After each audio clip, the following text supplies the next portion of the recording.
پردیس میں رہنے والے لوگ زیادہ تر بہت زیادہ مشکلات کا شکار ہوتے ہیں، لیکن جب ایسے مواقع آتے ہیں عید کے موقع اور پیچھے گھر والوں کی ظاہر ڈیمانڈیں ہوتی ہیں، خرچہ بھیجیں، عید بھیجیں، اور 100 میں سے 70-80% ایسے لوگ ضرور ہوتے ہیں جو کہ اس چیز سے پریشان ہوتے ہیں کہ اب یہ عید کے خرچے بھیجنے ہیں۔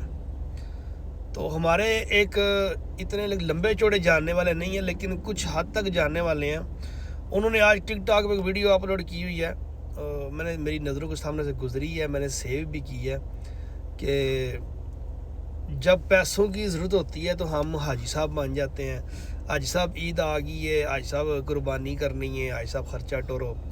تو جب مہینہ پیسے آ جاتے ہیں تو حاجی صاحب سے جو ہے وہ طرح ہو جاتی ہے۔ تو جواب ان بھائی کو بھی دینا ہے، اور آپ سب لوگ جو پردیس میں رہ رہے ہو، خاص طور پہ جو سعودی عرب میں ہیں، دبئی میں ہیں، یورپ کنٹریز میں ہیں، آپ بڑے ہیں چھوٹے ہیں گھر کے، آپ یہ چیز یاد رکھیں کہ آپ کو چنا گیا ہے اللہ تعالیٰ کی طرف سے اور آپ کی فیملی کی طرف سے۔ آپ کو اس چیز کے لیے چنا گیا ہے کہ آپ اپنے گھر بار کو چھوڑیں، باہر جائیں اور اپنی قربانی دیں، اپنے آپ کو سیکریفائز کریں اپنے بچوں کے لیے، اپنے ماں باپ کے لیے۔ آپ کوئی عام سے بندے نہیں ہیں، اور وہ جو آپ کو حاجی صاحب کہتے ہیں یا بیٹا جی کہتے ہیں یا آپ سے رابطہ کرتے ہیں آپ کے ماں باپ، اگر وہ آپ سے رابطہ نہ کریں تو کس سے کریں؟ ان کا پراؤڈ آپ کے علاوہ کون ہے؟ ان کا فخر آپ کے علاوہ کون ہے؟ آپ کے گاؤں میں، آپ کے محلے میں، آپ کے شہر میں جب آپ واپس چھٹی جاتے ہو تو 4 لوگ آپ کی عزت کیوں کرتے ہیں؟ آپ کے ماں باپ کی وجہ سے۔ وہی ان کا بتاتے ہیں کہ ہمارا بیٹا الحمدللہ کماتا ہے، ہمیں ہر لحاظ سے پالتا ہے۔ اگر وہ اچھے کپڑے پہن رہے ہیں، اچھا کھا پی رہے ہیں، اچھی قربانی دے رہے ہیں، تو اس میں عزت ان کی تو بنتی ہے، آپ کی بھی بنتی ہے۔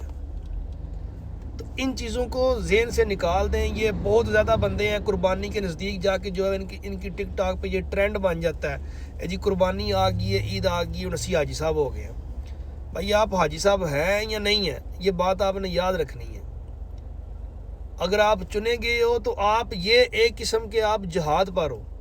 جو لوگ مال، اولاد، جان کچھ بھی ہے، آپ سفر پہ ہو، آپ نکلے ہو ان لوگوں کے لیے جد و جہد کرنے کے لیے، یہ آپ کے جہاد کی طرح ہے۔